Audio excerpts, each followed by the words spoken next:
Hi everyone, just back from a good day in London at a meeting, and the last of the scion wood order has been dispatched by post, with the exception of one that's going to Italy for reasons that don't concern anybody, but I'm going to post that on Monday. If I post it now, it might not get there over the weekend. Anyhow, so you should have received your wood before the middle of next week, hopefully by the end of this week. Certainly people in the UK should get their wood. If they haven't got it by Friday morning, they should get it hopefully Saturday, maybe Monday. I haven't asked for any of it to be signed for. What to do with it when you get it? By all means, open it and have a look at it. The tips of it are sealed with wax to prevent dehydration. Now, I've put up a number of videos about grafting, and I suggest you go back to them. I'm not going to repeat. I'm not going to do another video to show what I've already done. But there are three things that help with grafting, help you to succeed. Now, firstly, by the way, if anyone is wondering what on earth this video is about, you're probably watching the wrong video. Don't worry. But this is about grafting scion wood that I've sent out. Yeah, the first thing is to have the right quality of wood, and I've sent the best I can find. Some of it is a little bit. There's a little bit of green on it. If you want to, you might want to be very, very careful. A little bit of warm water, not too warm. Just carefully wash any greeny stuff away. I couldn't do that on each individual one. It would have just taken me a completely unrealistic amount of time. Get the three things that work: getting the right quality of wood, cutting it at the right, getting the timing right, doing the grafting at the correct time, and getting good cuts that marry up together and tying them in well. If you do all that, there is no reason you should not succeed. Now, as far as timing is concerned, I cut the wood in late February. If anyone else has got a different idea, I can make a video about that, which is what I do, and it works for me. I cut the wood in late February, and then I store it damp and cool. So I wrap it up in wet newspaper and put that inside a polythene bag, wrap that up and put it in the fridge. Don't let it freeze. And then I wait for the spring, and when you see green leaves beginning to come forward, when you see the green leaves coming, that's when to graft. Do not just attempt to graft without having practice. Get some spare wood. It hasn't got to be apple wood, although ideally it would be, and practice making the cuts, making the pruning cuts. I recommend the saddle graft generally. Cleft graft is good, rind graft is good. They all work if you follow the principles and make clean cuts and get it correct. If you're going to do a rind graft, you'll need some wax. Tenax, T-E-N-A-X, wax is what I use.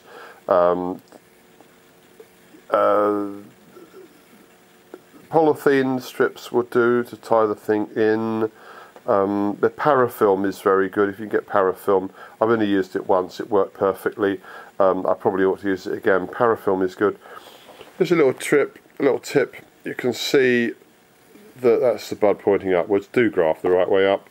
If you graft pointing down, well, I've never tried it, but it probably won't succeed. I'm sure it won't succeed. I want to try it once just to prove that. But yeah, just do note, do it the bud the correct way up. That's about it, really. We sent out, I didn't count them, but we sent out about 50 orders. Some were as few as one tree. I've just come back from a long day in London.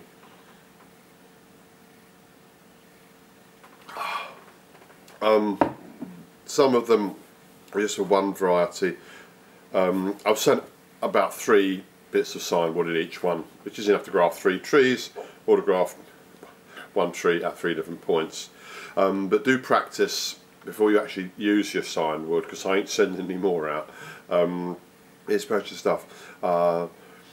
I'm not sending any more. I do practice on some regular bits of wood until you get it dead right. It's not that difficult. Don't cut yourself. If you cut yourself, it's your fault, it's not mine.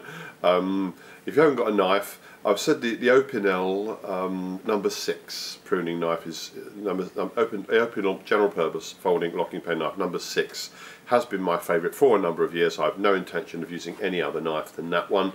A slightly bigger open, such as the number 8, would probably be fine. Number 10 would be pushing it, but it might work. But any thin bladed knife, sterilise the blade with a little bit of methylated spirits. Make sure, obviously, it's absolutely razor sharp. And practice with some spare bits of wood until you're sure you can get the edges, the green bits at the end, to actually marry perfectly together. Take my advice, don't graft until about the second week of April, or when you can see the growth coming. Think about it, it's logical. This wood is slightly dried out and it's separated from its roots, so its life is powerless. Take great care of it. If you graft it onto a tree that is completely dormant, where there is no sap rising, there's no life flowing from the stock into this, and when that little thin tiny junction between this scion and the stock, if that dries out, if that desiccates, you're stuffed. You haven't got another chance. You can't come back from that.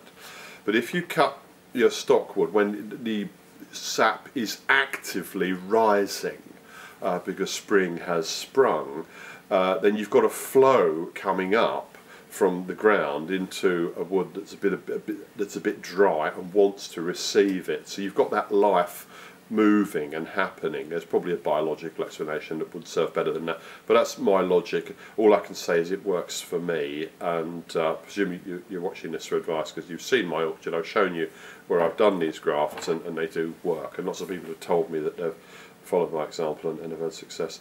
Okay, anyway, just to recap, this is a free gift. But the average cost of postage, I mean, we spent about £120 on postage and packaging to send about 50 packages. The average cost is about £2.50, £2.80, and plus our time, and we've spent about 3 days on this altogether. Probably about 24 man hours altogether. So I'm suggesting you might want to send us a £5. I've given you the address in writing. I'm not giving it out on YouTube in each parcel. If you want to put a £5 in, if it's a big order, and you know what's a big order or a small one, you can put a tenner in if you like, £5 or euro. If you can't afford it, don't put, or if you don't like the wood, don't pay anything, and I won't chase you. That's a promise. That's it. So obviously it'd be nice if our postage was recompensed, and if there was a little bit left over, so we could go out and have a curry, raise a glass to all our good friends out on YouTube, then that'd be nice. Finally, do make good labels. Make sure you make good labels, and in years to come, perhaps if the tree succeeds and it grows, and 10, 20 years from now you move on from the house where you live, make sure that there's some indelible record somewhere of what the variety is, so that maybe when I'm gone, 20, 30, 40 years from now, if this old world of a house has that much left, that somebody might be able to find, oh, this is a very good tree. Oh yeah, what variety is it? Oh, I don't know. But wouldn't it be great if you knew it was May Queen, or Pitmaster Pineapple, or Ribston Pippin, or Ellison's Orange, or one of the many others that have gone out. Okay, well, I hope that makes sense. I'm not going to repeat the videos I've already made about how to graft trees and prune them and care for them. There's only to get back to me. If anyone has ordered, as requested, some wood from me, and they haven't had it by the end of next week, that is to say by the end of the first week of March, then contact me. Don't contact me necessarily. If you want to put a post on the video, then do, but don't contact me to say that you've had the wood. I won't, unless you really want to, but just sort of extra stuff in the inbox. If you have not received wood that you were expecting by the end of next week, then send me a personal message, and I will see what I can do. Okay, well, that's about it then. So yeah, I better go something to eat.